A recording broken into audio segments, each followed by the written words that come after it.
programmed a spare key for my Honda CB400 ABS model 2015, and I thought I'd make a video guide on how to do it. First off, I'd like to shout out to the guys at Netrider forums in Australia, especially to EV Man. He posted a guide step by step on how to do it. I've got a link to that post in the descriptions.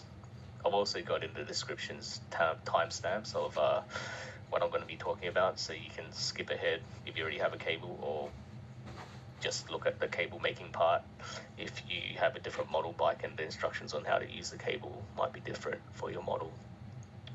But anyway, first off, Honda, I think early 2000 bikes started having this immobilizer system called HISS, and you need a key which is coded to match the ECU to be able to start the bike. Honda dealerships will give you a spare key and do the programming for you for, I don't know, something expensive, much more than what I paid.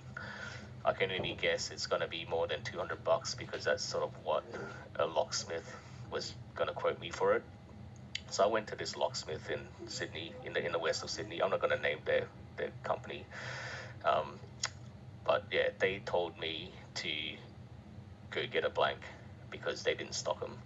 So I did get a blank from Honda, cost about $35. I went back to the shop, and then they said, we can't program it for you because we didn't supply the transponder key ourselves, which is bullshit because they went and told me to get one myself in the first place. But yeah, so I just got it cut by them for $25. But the dude at the counter said if they were going to provide the key, cut it and program it, something around $160 to program plus $80 for key and the cutting of it or something like that. So it's going to be more than $200. So I can think the dealership's going to be more than that. So yeah, this is going to be a lot cheaper. I forgot to video the completed cable after I made it, so I'll just show it first. I'll cut this part into the video earlier. So pretty much this is the completed tool. It's just two wires. They connect from the crank pulse sensor connector to batteries. So I've got alligator clips there that go to the battery. It's connected to hookup wire, I think 3mm, and I've got a resistor on the positive one. The negative one, it's just nothing there. It's just the female spade connector onto the wire with an alligator clip on the other side. I got all of this from JCar. I think it probably cost me $10 to $20 altogether for everything. With these clips, with these spade connectors, they were too big. I couldn't get this right small size, so I had to crimp them. So yeah, here's actually how I made the cable. I'm just gonna go through this pretty quickly because I'm not gonna explain how to do soldering or anything. So I forgot to record at the beginning, but I've already crimped the cable, the wires to the female spade connectors. I'm not gonna show you how to do crimping either because I'm assuming that you guys know how to do it, or you can find a better tutorial on YouTube. But yeah, as I was saying before, JCar only sells 3mm at the smallest for these female spade connectors. So what I had to do was I had to get a pair of pliers and crimp them to be smaller. If you can find them, I think the right size is somewhere around 2.2 to 2.5mm probably is the right size to fit into that crank pulse sensor connection on the bike. It's a Sumitomo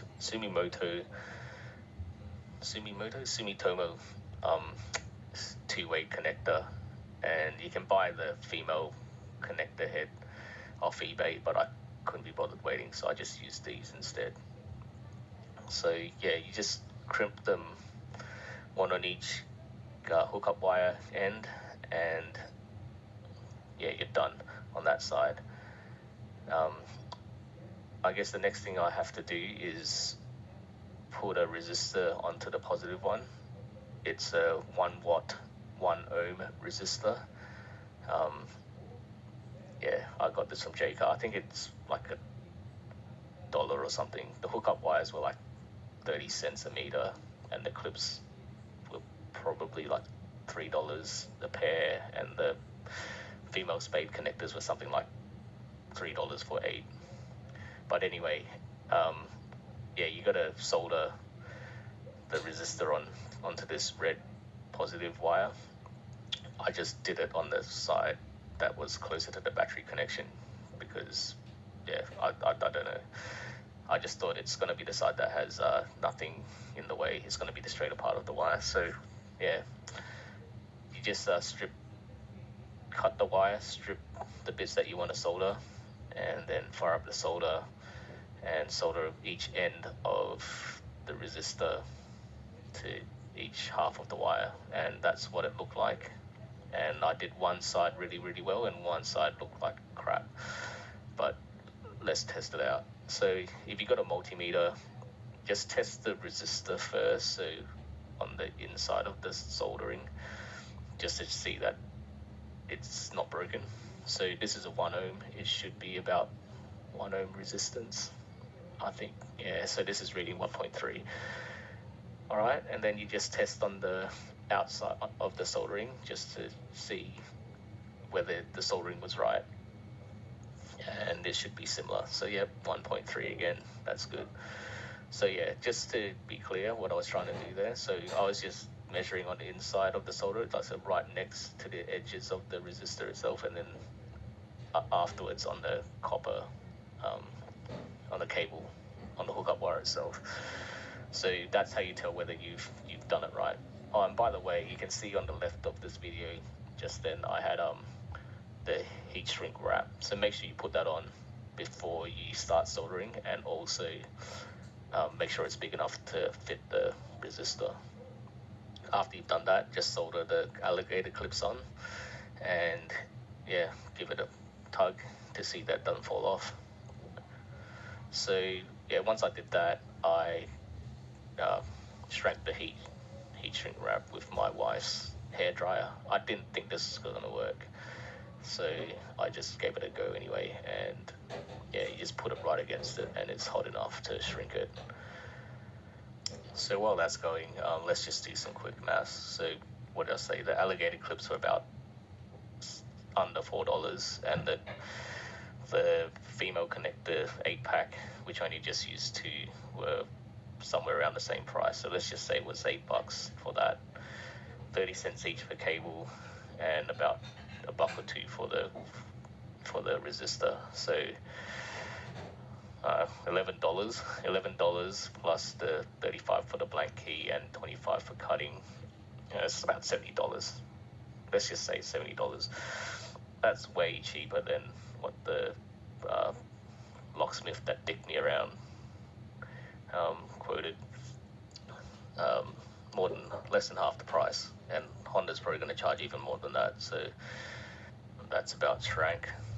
Well done, wife's hairdryer.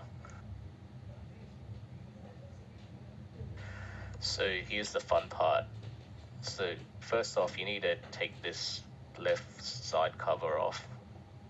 Well, first of all, you got to take the seat off, then you can take this side cover off. And the reason for that, while we're doing this, is because we want to get to that crank pulse sensor connector, which is this red bit that we can see. But yeah, make sure that you just follow this crank pulse sensor here, cable all the way up. So this goes around up towards the center of the bike, just under the seat, near the battery and the ECU. And it generally is this red one, but just in case, just follow the crank pulse sensor wire. And yeah, if you got the right one, I think for most Honda bikes it's the same one. It's a Sumitomo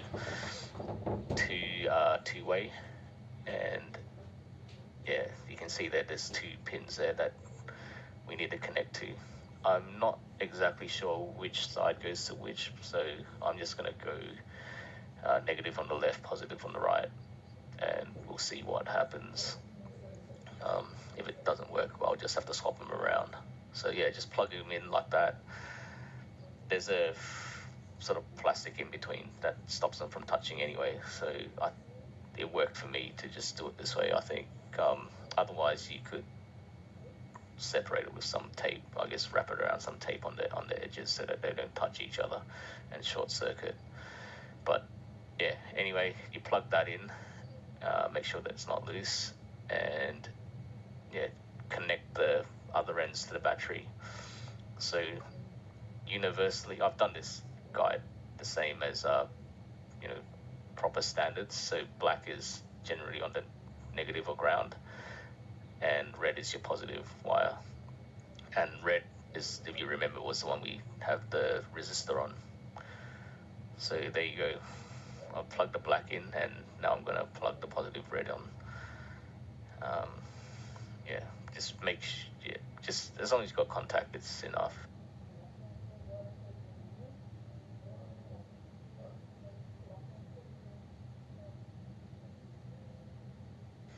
So now we've got the connection on both sides done, and we can try to get this into programming mode. So you need to make sure the kill switch is on, otherwise the hiss light won't stay solid or won't even come on. So you've got your original key in, turn it on, and you can see the hiss light solid there, and that should mean that you're in programming mode. So yeah, let's see what the forum guys say on this.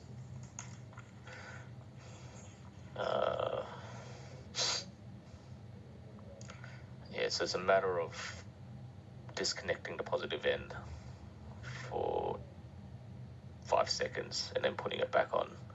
And if it works, the hiss light should flash and then stop. Was it blink 4 times and stop? So let's try this. So 1 alligator, 2 alligator, 3 alligator, 4 alligator, 5 alligator, and connect it back to positive. And if this works, the hiss light should. Okay, it didn't blink. Okay, that instruction must have been for the non-ABS model. My bike's an ABS model, so I need to follow a different set. These are EVman's guide on Netrider. So what's the difference for ABS? So I need to unclip the positive and make it touch the negative for at least 2 seconds, and I'm not sure whether it's somewhere between 2 to 5. So let's just try. Okay, so we're gonna take it off the positive, and 1 alligator, 2 alligator, 3 alligator, 4 alligator, 5 alligator, and we're gonna connect that back to the positive, and let's see. Still not blinking. All right, I'll try this offline. A few moments later. Yeah, so I think that's done it. Yeah, see how it's blinking? That's what's supposed to happen. So I just did what I did before, gave it a few more goes. So you take it on positive, and I connected it to negative for 2 seconds, then back to positive, and that didn't work. And I tried it with 2, 3, 4, 5 seconds, and eventually I got it going. So once you're past that step, we can actually program the blanks now. So you're going to make sure when we do this, we take out the original key, keep the kill switch on, I think, and make sure we put the original key far away so that it doesn't interfere with the blanks programming. So let's just take that off, and I'll just chuck it here. It's like about, what's that, 3-4 meters, maybe 4 or 5 meters away. Should be far enough. It's like 2 car lengths away. So you just chuck in your blank key and turn it on, and if it works, it should blink like it was before. So that stop, and then blink for 4 times, and then stop and blink for 4 times. So I think that's done it. We'll give it a test later. And I don't know, but like on some sites they say you need to do it again for your original key as well. So I'll keep the kill switch on and take out my blank, my newly programmed one. It's not blank anymore. So I'll take that out and swap them back with my original one, so that they don't interfere with each other. I've got them far away still, and turn it on, and let's just see what happens. Okay, so the hiss light is on. Oh no. Okay, it started blinking. Okay, so yeah, so I'll take the cables out, connect the crank pulse sensor cable back in, and give the keys a test. Alright, so I sort of just plugged everything back and screwed a few things back together, but haven't really. I just put the crank pulse sensor cable back on and removed my DIY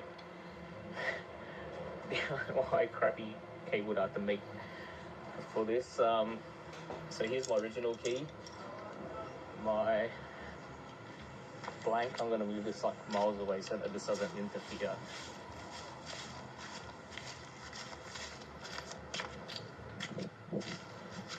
Far enough.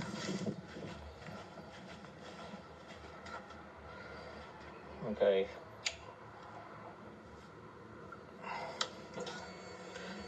His light on and off. Starts up. Good. I'm going to try it with the other one, with the new one.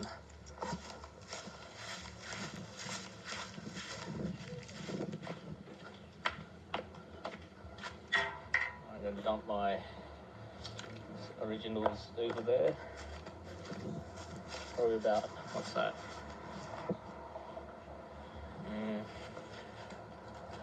15 meters away, 10 meters away. Should be far enough. Okay, here we go. Key in. Hiss is off. Ignition. Okay. Hiss is off. There you go, the spare key.